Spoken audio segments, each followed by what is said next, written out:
And one of the things our culture does is we discount so terribly cruelty to future generations. For example, the debt. Nobody seems to care in our society anymore that we're leaving our children with an incredible debt that they'll never be able to pay.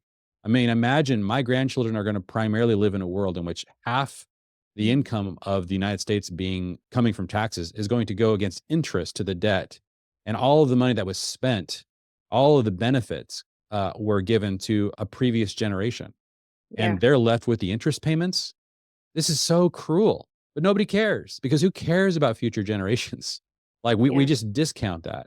And so this in the very same way, the decision to destabilize the family and all of the impact that's having on children and on future descendants is so pronounced. I saw this a lot when I was listening to, there was a famous conversation that Joe Rogan had with Matt Walsh.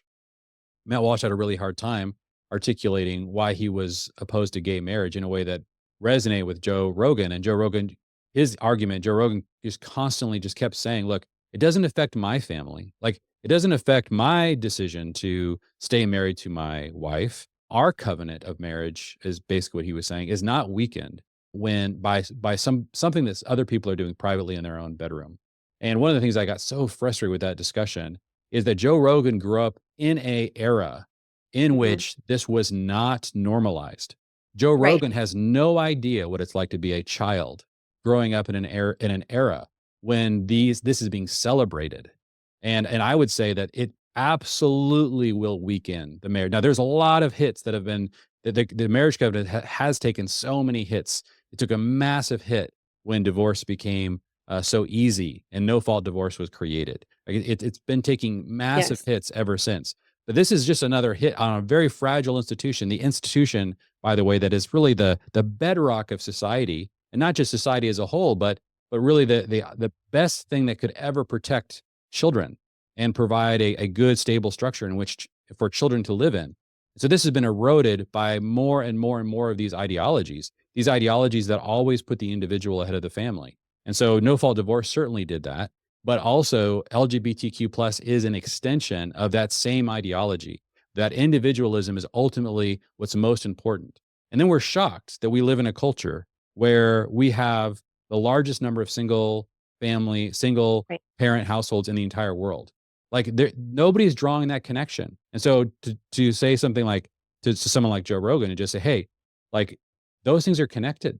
Like Right. the fact that you live in a society where marriage is weaker than any other country on the planet, what is your explanation for how that happened?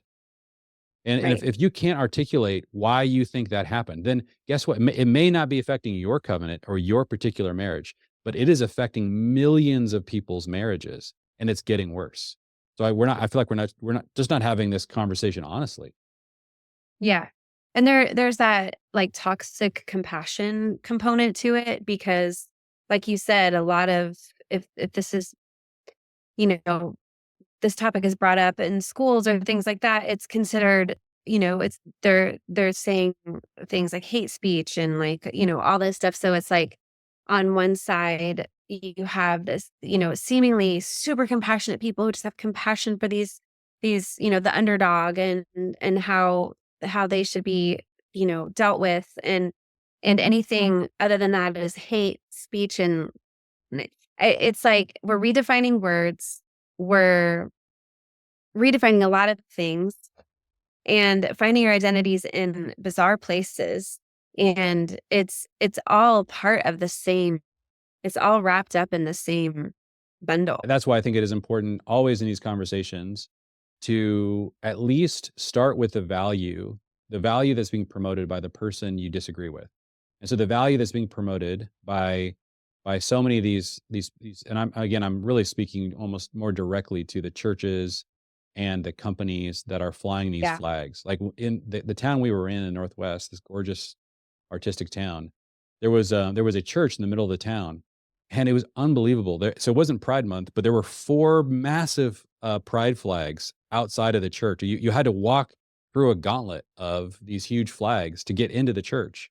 And just Yeah. recently, as I was walking down the street of our town, I walked up to one of the churches that we have been to, and have really tried to understand, like, get to know. And right there was a pride flag in the window, or the doorway of their church. And I think that the reason you put that there, so a very well-intentioned person said, I want to make sure that people with LGBTQ plus identities understand that we're a safe place for them to come. And so Yeah. we're going to go ahead and put this flag here, and we're going to communicate to them that we want you here, you're welcome. And I think that part of what I think is so unfortunate is that there's not an awareness that the decision to say that that's just ubiquitously good, that's always good, that's good no matter what, that there's no other side, there's no other damage being done. And I of course, I find it uniquely offensive for a church to do this, because it is the job of the church, according to Jesus, to be the salt and light of the culture. Yes. Your Right. job as the church is to actually, you have access to divine revelation.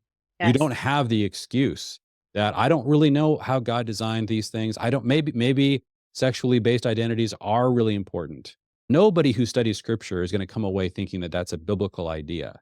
That's a Right. cultural idea. That's a cultural ideology. And it's a conversation we need to have with people that are not believers, that are having that ideology. But when believers betray their Lord, betray scripture, betray the design that God created, and decide to fly these flags in order for supposed compassion, and they're being cruel to millions of children, to millions of families, and they're eroding society when this is their core job in society. This is one of the basic things that we need churches to actually stand for the truth.